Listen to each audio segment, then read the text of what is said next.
Hello and welcome to the Level Up podcast with Karvey and Tat, your weekly dose of gaming, streaming and internet culture topics. Today it's just me here because Tat's sick. Very sad, but she needed to get some rest, so you're stuck with me today.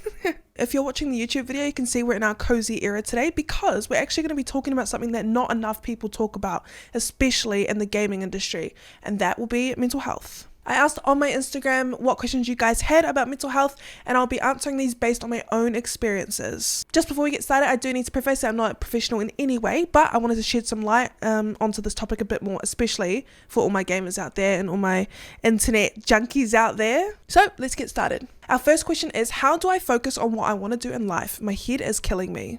I feel like a lot of people have no clue at all what they want to do in life. I'm a full-time content creator with a career in streaming and entertainment, and I also run a podcast, but I still feel like I have no clue what I'm doing. Personally, I always get these itches for more, or just to complete 180 and ship myself off to Canada and work on the snowboarding mountains, serving alcohol to people. But I also want to run a coffee cart.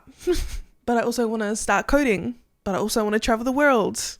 But I'm supposed to be having a house at this age and kids at this age. There's just so much, right? I feel like society has made us believe that we're only destined for one or very few things. We must stick to something and be good at it. The reality of it is you do not have to cave into the pressure of time and the pressure of society. No one bloody knows what they're doing in life half the time. I don't. The things that you like, that you learn, everything around you changes over time. No one bloody knows what they're doing half the time. You'd be surprised to see. The things that you like, the things that you learn, and that you feel all change throughout your life. You might want to be a teacher one day and a chef the next day. Do what feels best for you at the time. There are ways to learn more about yourself to help focus on what you want to do. Write down shit that you like. Write down hobbies that you like. What makes you happy? Is it gaming? Is it socializing? Write down who you feel you are, because the more that you learn about yourself, the more you will feel what is right for you. Example, took me 2 minutes to write down. I'm Karvey, a 23-year-old Red Bull and gaming addict. I love socializing, mostly online. I like plants, I like drinks, video games, makeup, technology, social media, motivational speaking. It makes me feel happy. Okay, now remember back when I said when I can do a 180 turn and just do all of these things like hospitality and technology and coding and stuff like that. Every single thing that I just listed that I think is me, like my biography, is related to what I was just talking about before, what I want to do. I talked about hospitality and I want to do a coffee cart. I talked about technology and I want to study coding. Everything fits. So start really figuring out who you are and the rest will flow. Next question, what helps you come out of a bad, depressed state? I often find myself on a constant roller coaster, feeling good, feeling shit, feeling bad, feeling good, feeling shit, feeling bad. It just keeps going on and on and on. It's a constant roller coaster loop. I'm at the age now where I can recognize myself to start slip into a dark hole and I can pull myself out of it pretty quickly. Here's the things that I do to avoid slipping back into that hole. I stop eating junk food. I know how good junk food is, guys. I binge eat all the time. But think about it. You put shit food into your body, like sugar, fatty, just not very good food. You're gonna feel like shit. It may feel good at the time, but it won't. It won't in the long run. Put good food into your body. Good food in your belly, good body, good brain. You'll feel a lot better. It's not to say that you can't have a treat, but turning to junk food for comfort all the time is probably a bad habit to come across and will make getting out of that hole a lot harder. Whereas if you just had better food, go for a hot girl or a hot boy walk. I swear by these every day, every single day. I'm posting on my Instagram, I'm going for a walk. If I'm not posting on Instagram, I'm still probably on that walk. It's not about the fitness. It's about getting out of the house and feeling the sun or the wind on your skin. And, it makes you feel better just moving. Listen to your favorite music. Listen to a podcast. It's really good. I only go for about half an hour a day on flat ground on the river. And it really helps. I used to hate going for walks. Now I do because I recognize that it makes me feel so much better. Hydrate. Water solves everything. Got acne, water. Breakup, water. Sad, water. Just have water. Have lots of water and Red Bull.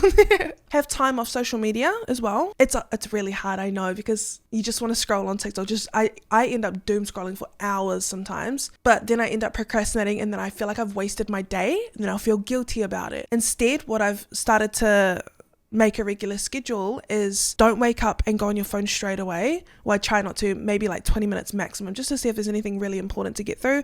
And then I'll go for my hot girl walk, have lots of water, and then I'll reward myself afterwards with a bit of phone time. If you're in a slump, you need to change the events that are happening in your life. Start small by trying some of the ideas that I listed. So it's okay. It's okay to be in a funk sometimes, and it's okay to stay in the funk for a bit. I always tell my chat, like, There's a saying that I say, and I don't know where I found it from. And I don't know if my Delulu brain has just made it up, but I always tell my chat, especially when they're going through a rough patch, that going through rough patches in life are like seasons, because seasons may feel like forever, but they're always changing. You've got your winter, say winter is your sad season. You've got your summer where you're feeling absolutely amazing.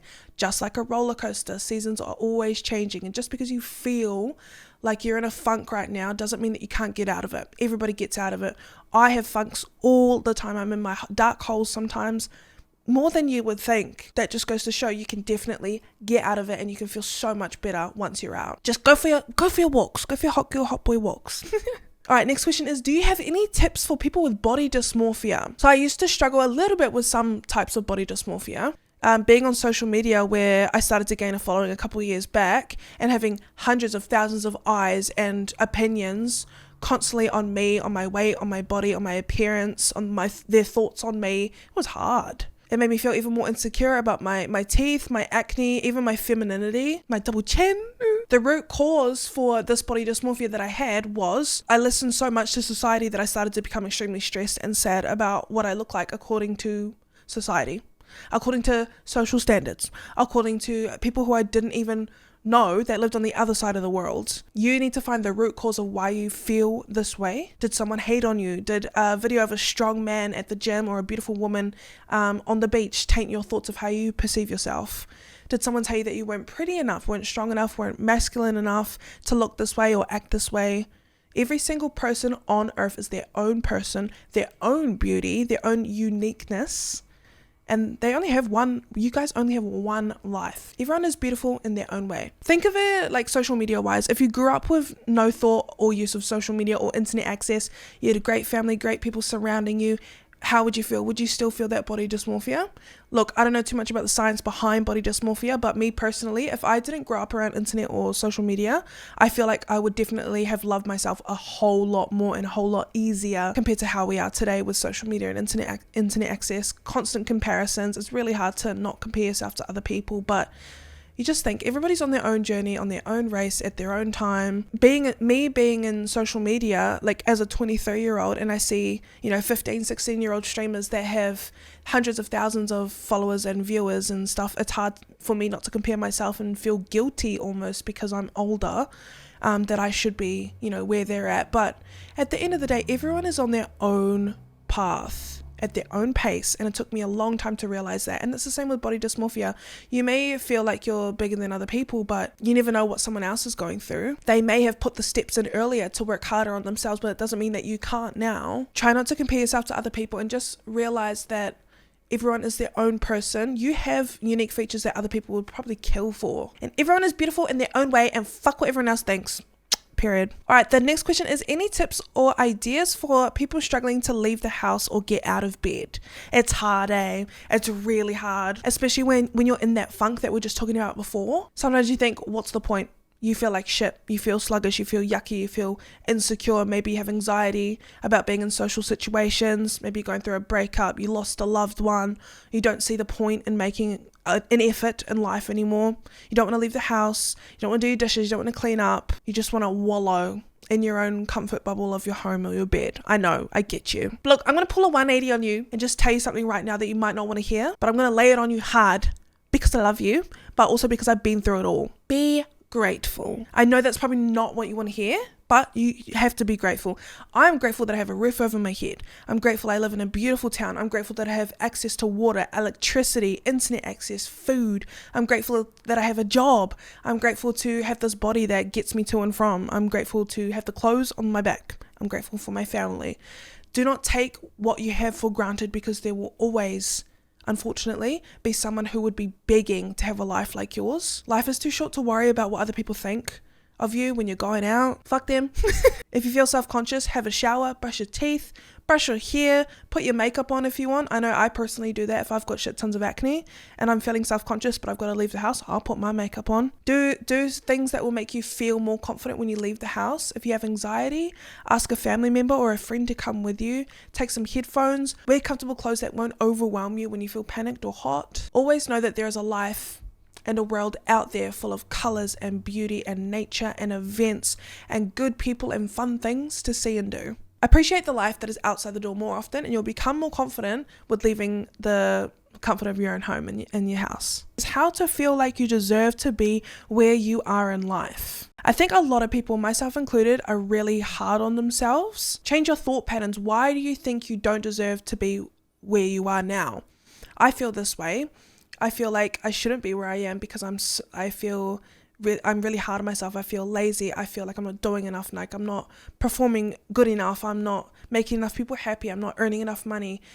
That's a negative thought pattern that I really am working on changing at the moment. And you need to think about why you think you don't deserve anything. And you need to remember that everyone's human. Everyone makes mistakes. It's okay to not be perfect, to have flaws. Everything is meant to be, and everyone who's where they are now are there for a reason. That's for good and bad things. I'm where I am right now, speaking to you guys on this podcast for a reason. You're listening to me about this mental health for a reason. You're where you are in life for a reason, and everything happens for a reason. You need to be nicer to yourself, and this is for everybody. I'm talking to myself too. Be nicer to yourself. You need to believe in yourself more. If you don't think you belong where you are now, just go back in time in your brain and realize where you started from and where you are now. I always do this. I always think I'm not doing good enough, I'm not working hard enough, and then I'll just look to where I was exactly a year ago and I shut right up. You deserve exactly where you are. Everybody is where they're meant to be, regardless if you think you deserve it or not. First off, you do. Second of all, if you don't think you deserve it, then change your brain, change your thoughts to be more positive. Find what does make you think you deserve it and work on that. Do the tips that I said before that help you get out of a funk so you don't get slipped back into that negative mindset. It's okay to feel that way. Just make sure you recognize it, work on it, and move on and move up. Just quickly, I've had one more question come through that says, your family and your friends don't support your goal of streaming. How do you continue? This one can be so hard because you want to make your friends and your family happy, but also we talked about this a few episodes ago. I believe it's called tall poppy syndrome, where people around you just seem to not want to support you. If you're doing a small business, if you get a promotion, if you date this person, if you're friends with this person, if you want to do something with your life, people seem to not like that. And those kind of people are toxic. Those kind of people you don't want in your life, or if they're forced in your life, you want to kind of distance yourself from them, unfortunately. As much as you want them to be happy for you, if they don't want to change their mindset about it, you can't do anything about it. What you can try and do is educate them onto why you want to keep streaming, why you want to start doing streaming, the positive notes on it. Tell them the negative notes on it. Tell them everything about it. Be open with them. And if they still aren't open to you streaming, what are you gonna do, mate? Somebody will be there to support you. Your viewers will be there to support you. There are communities on Discord, on Twitch that will help to support you. You're not alone in this. And even though it sucks that a family member or some friends don't support your journey, doesn't mean you can't still do it, can ya? Give it a go. Streaming is fun. Streaming is awesome. It's how I met half of you guys. And as shit as it may be, it shouldn't stop you from doing what you want to do. And on that note, guys, I'm going to leave you there. Thank you so much for watching. Make sure you follow us at Level Up Potty on our social media accounts. And me and Tat will see you in next week's episode. Bye!